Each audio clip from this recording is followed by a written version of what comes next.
I think also what we can do is be very transparent. So people are always suspicious when things happen behind locked doors. When I started at Legal Aid about a year ago, returning to the courtroom, most of the courtrooms were still locked. You sort of had to stand outside and wait for the marshal to come and let you in. And I understand that that started during COVID to sort of control the flow of traffic, but we're not in COVID anymore. Courtroom doors should be unlocked. It is a public forum, and the public has the right to come down and view those proceedings, whether they have a case or not. And so it is important to me that my courtroom door will be open, that the data from my court will be shared with the public. When people come in just to observe, they won't get interrogated to find out, well, what case are they there for? Because again, you can just be there to observe as a member of the public. So those are the sort of things that I think is important. And then I think we restore that by delivering justice to the parties in the way that they need it to be delivered.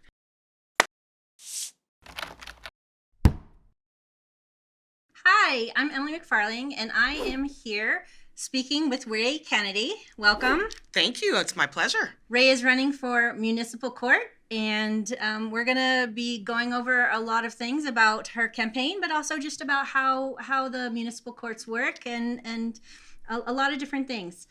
So first off, Rae, tell me a little bit about yourself. Sure. So I'm Rae Canady. I'm running for Las Vegas Municipal Court Judge Department 5. It's the only department that has a contest during this election. I am originally from the Midwest. I moved here about a decade ago. I absolutely love living in Las Vegas. It is what I call my soul city. I actually have the Welcome to Fabulous Las Vegas sign tattooed on my back because I love this city so much. I currently work at Legal Aid Center. I represent kids in court, and I'm hoping to be the next judge for municipal court. So tell me, what does the municipal court do? So the Las Vegas Municipal Court handles municipal code violations, so a ticket essentially, traffic matters, and then criminal misdemeanors that occur within the city of Las Vegas proper. And determining what the city of Las Vegas proper is a little confusing because you can have a Las Vegas address and not actually live in the city of Las Vegas. So for example, when I first moved here, I moved to Spring Valley, 89103. I had a Las Vegas address, but 89103 is actually not within the city of Las Vegas. It's in unincorporated Clark County. So there are 20 zip codes in the city of Las Vegas, but if you kind of roughly think about Charleston Boulevard, that runs all the way east and all the way west, and then Rancho, that kind of covers the city of Las Vegas. Okay. And who can vote in the municipal court election? So anyone who lives in the city of Las Vegas proper can vote in the city of Las Vegas elections. And in addition to this judicial seat, there are city council seats and then the mayor seat that is up for election. And so when you get your ballot, if you see the city of Las Vegas seats on your ballot, you know for sure you live in the city of Las Vegas and you can vote for those particular seats. Excellent. So tell me, we have municipal courts and justice courts. What is the difference between those two courts? Yeah, it is a little confusing. Where I'm from in Wisconsin, we don't have anything called a justice court. We have municipal court, and then the equivalent of district court is called circuit court. So justice court can be quite confusing for some people. But in Las Vegas, justice court, and I should say also, that's also a city of Las Vegas seat. So you can also vote for justice court judges if you live in the city of Las Vegas. But the difference is essentially geography and case type. And so, in particular for case type, as I mentioned, municipal court handles traffic matters, municipal code violations, and criminal misdemeanors. Justice court is where more serious criminal cases start, and then some of them stay in justice court, some of them will be sent up to district court. They also do handle some traffic matters that occur outside of the city of Las Vegas. And then they also handle some civil matters. In particular, and probably what's most important to our community now, are landlord, tenant, and eviction cases. Okay, moving on. Why did you decide to run for municipal court judge? So I decided to run about 3 years ago, and I really had not thought that being a judge would be in my future, but I did court administration for 10 years, and 2.5 of those years was at Las Vegas Municipal Court. And what a court administrator does is, if you think about all of the employees in a courthouse, except for the judges, court administrators will hire, supervise, and train those individuals. And so all of your court clerks, your marshals, everybody who works in the courthouse. The other thing that a court administrator is supposed to be able to do is set a vision for the court and set policies for the court. So what are the rules going to be? At Las Vegas Municipal Court, the judges really take on that role. And so most of the policies that I advanced that I thought would help our community were vetoed by the judges. And I realized then that the judges were the gatekeepers of change. And so if I wanted to be a positive agent of change, I was going to have to run to be a judge. And so that's what I decided to do. Excellent. Excellent. And so what positive changes would you like to make in the Las Vegas Municipal Court? A ton, but I'll start with this. I have a vision for the court. I want to create a community-centered court that's transparent, innovative, fiscally responsible, and efficient. And I essentially have 3 ways that I intend to accomplish that. The first way is by creating a community advisory council. I want community members and leaders from across the valley to meet with on a quarterly basis. I want to be very transparent with the court's data. I mean, if the public tries to find out now some of the data that comes out of courts, it's very difficult. If you want to figure out recidivism rates or what percentage of folks are locked up pretrial, it's very difficult to get that information. And quite frankly, that's public information that should be easily accessible. So I want to be very transparent with the data, and I want that council to really help me figure out the best ways that we can improve the outcomes for folks who come through the court. I think that addressing any systemic issues requires cooperation in the community, and so that I'm going to rely on that community advisory council to really be a support. The second way is by implementing research-based decisions and best practices. So we have decades of research that tells us the most effective ways to prevent crime and to work with folks in the criminal legal system, and yet we rarely use it. Oftentimes, judges think they can use their gut to make a decision or kind of look at someone and size them up. And the truth is that the way one appears really has very little to do with whether or not they're a risk to the community. And so we have a ton of research that we can implement, and that's what I intend to do. That in and of itself is innovative. It also addresses our issue of being efficient and ensuring public safety. And then lastly, I want to treat everybody with dignity and respect. And most judicial candidates will say that, but I think the difference between me and most candidates is that having a background in criminal defense, social work, and education, I understand that there's a difference between what someone's behavior is and who they are as a human. And so it's important to understand when someone's in front of you that what brought them there is a snapshot of their life. It's not the sum of who they are as a human being. When we conflate the two, then we start to speak to people as though they are the only thing they are is the worst day of their life. And people walk away feeling as though they've been treated poorly, not heard, disrespected, and we don't need to do that. As a judge, you get the final say. So there's no reason to ever make someone feel small or to be condescending. And so it is important to me, running a grassroots campaign that's community driven, is to make sure that the community has a say in how our court is run. That's great. And what are your judicial goals? So my goals are to make sure that we have an opportunity to return municipal court to the community. It's the court closest to the community. It is the court where if you're just an average Las Vegan, you will most likely interact with, because at some point, even when we may not realize it or want to, we get a traffic ticket. Maybe we get a speeding ticket or something like that. And how a person walks away from that interaction often is the way in which they will color public service and public servants in general, government services. And so it is important to me that people walk away feeling as though they were heard and that they receive whatever resources they need in order to be productive citizens. That's really important to me. And so that's one of the main goals that I have, is to make sure that people walk away with what they need. How can we restore trust and confidence in the judiciary? Well, for me, I think it starts as a candidate.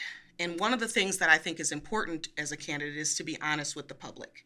So one of the things that is sort of annoying to me is when candidates will sort of agree that they will fix certain things that they know they have absolutely no control over fixing. So for example, I had someone ask me if I would increase the handicap parking spots around the courthouse if I'm elected.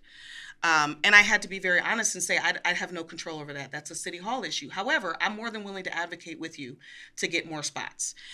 So I think it starts when you're a candidate. Being honest with the public.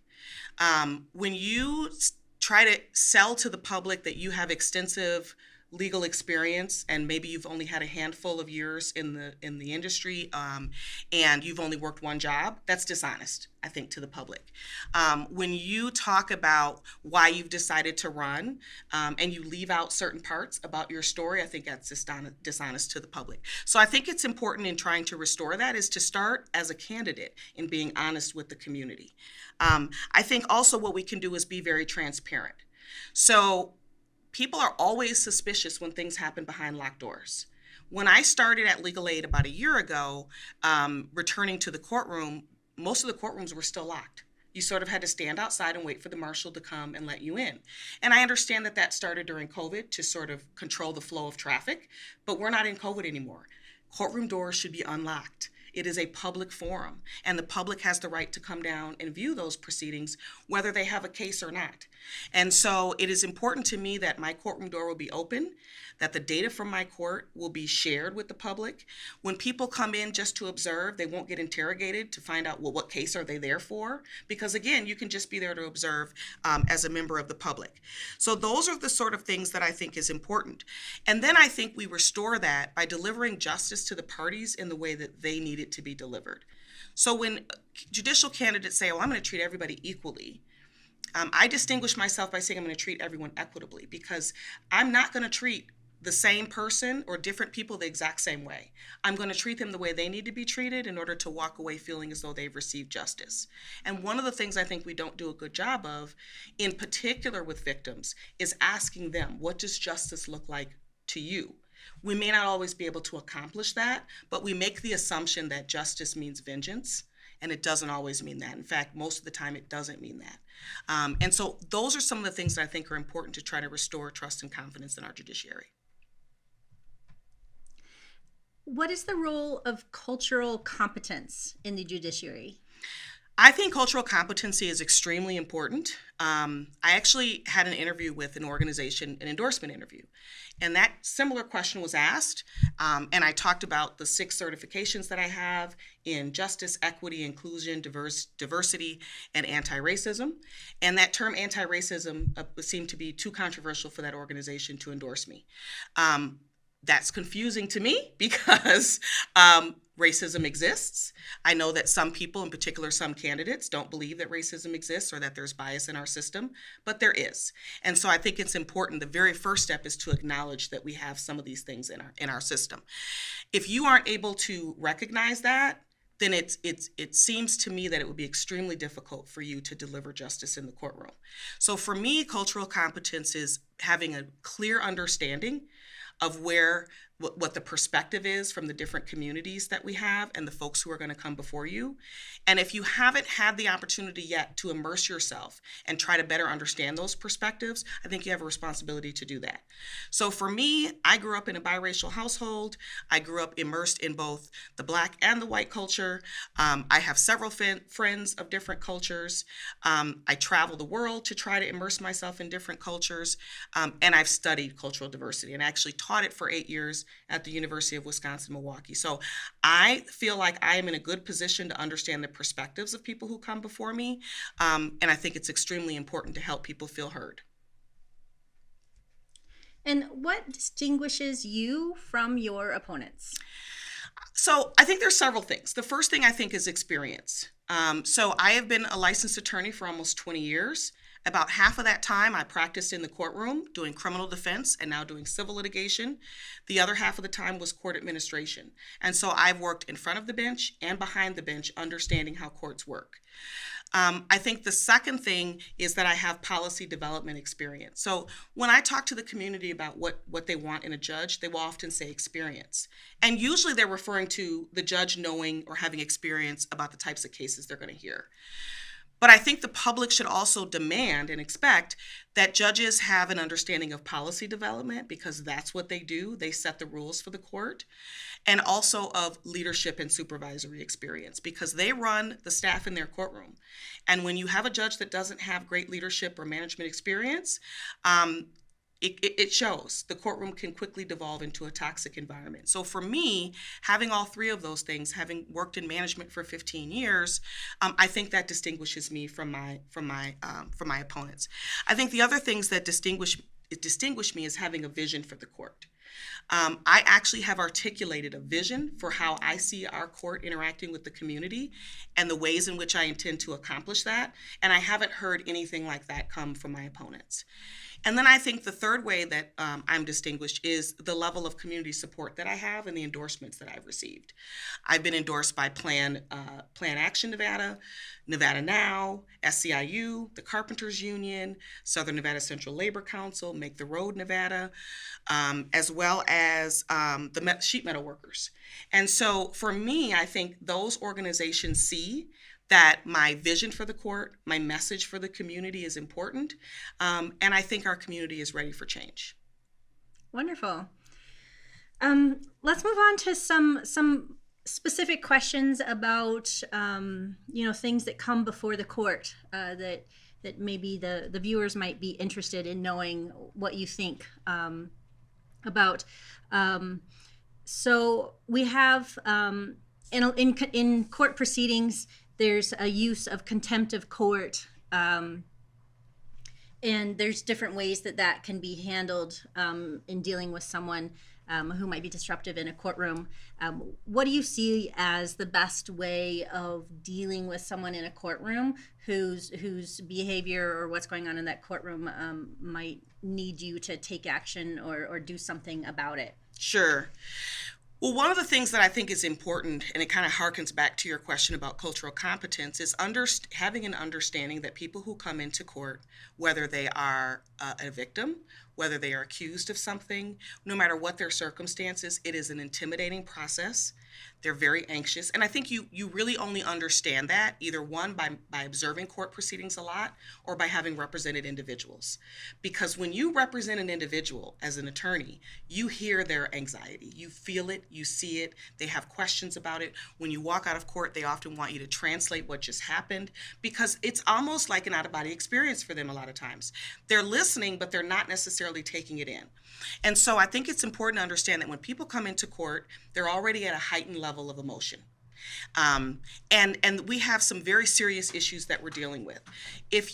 And there's a space for decorum and respect in the courtroom, but I also think there's a space for humanity. And it's important to understand that it's okay for people to show their emotions. Where we have a problem is when it can be disruptive to the proceedings, right? And I think at that point in time, it's important then to give someone a warning, because not everybody understands that maybe their voice carries so that they are being disruptive or they can be heard. And then if that doesn't work, then they need to be removed from the courtroom. For me personally, just my own philosophy, it would take a lot for me to get to the point where I would hold someone in contempt, which could put them in jail or give them a fine as a consequence, because I am understanding that we're human, we make mistakes, we also have emotions. And so unless it was extremely egregious to the point where someone was attempting to be physically assaultive to someone, if it's just an issue of them being emotional, then maybe we need to have them step out for a moment so they can gather themselves. But it would be a rare situation for me to want to hold someone in contempt.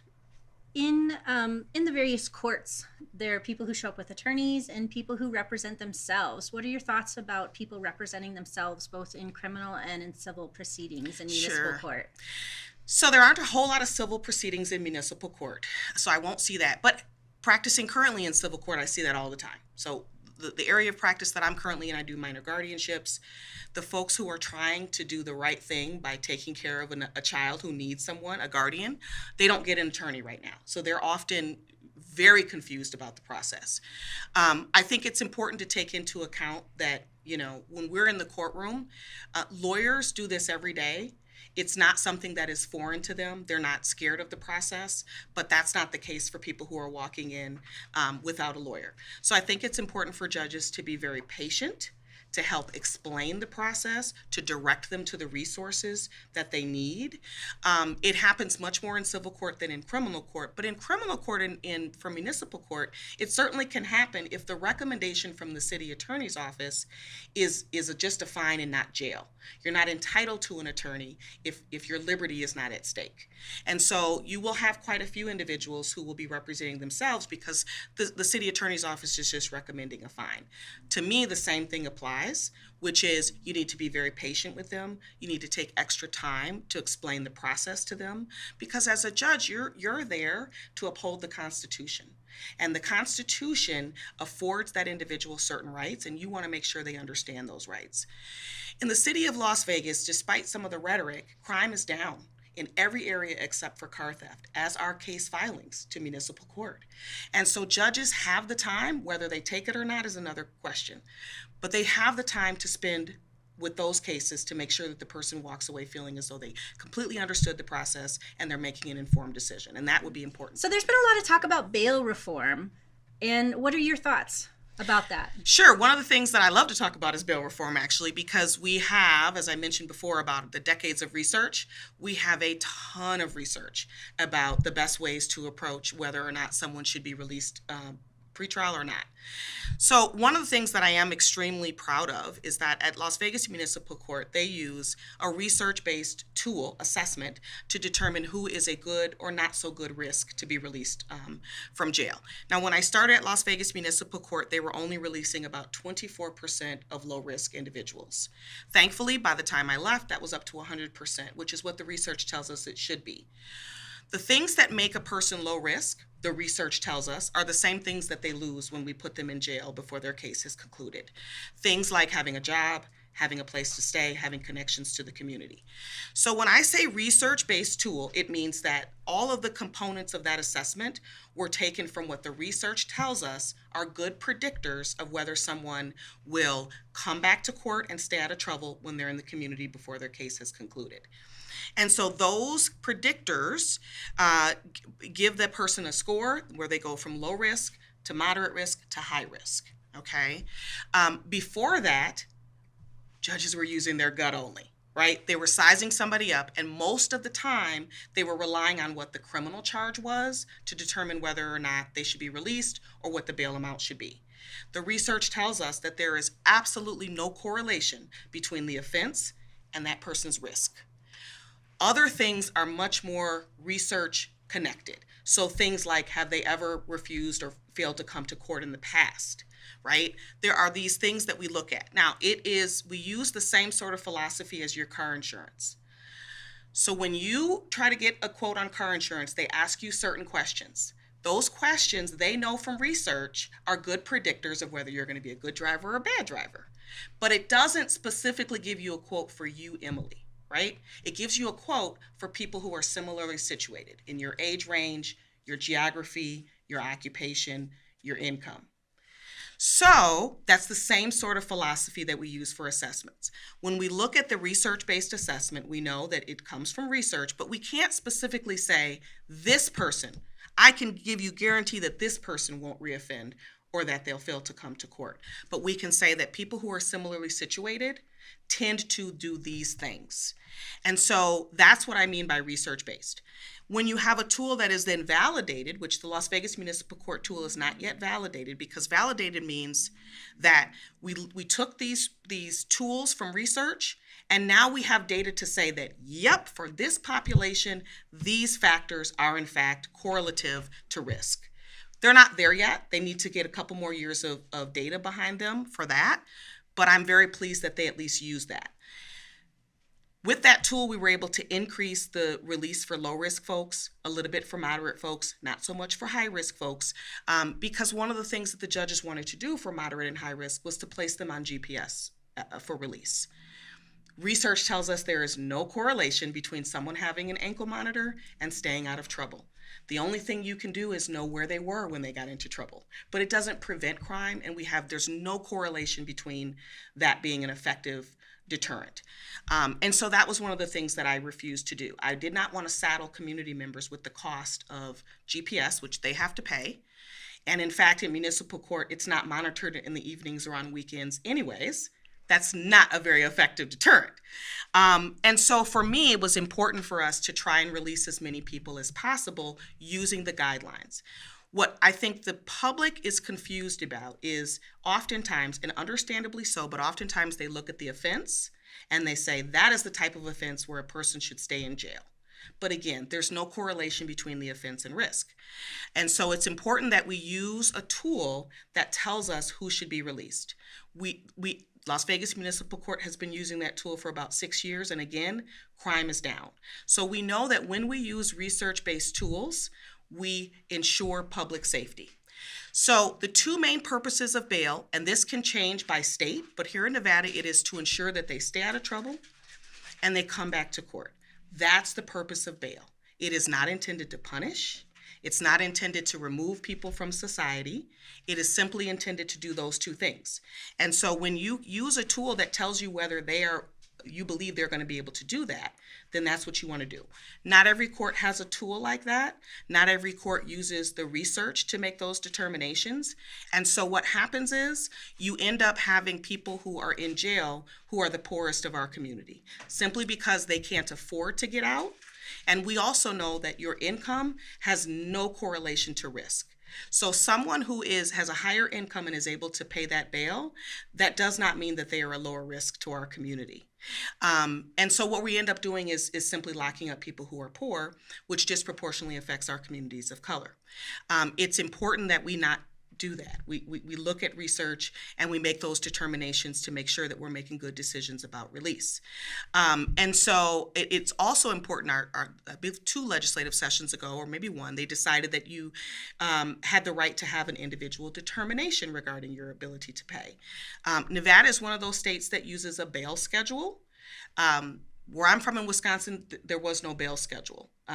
You had an individual determination of bail based on these factors that we know tell us whether you're a good risk or a not so good risk. Someone once asked me, well, how do they come up with those amounts for the bail?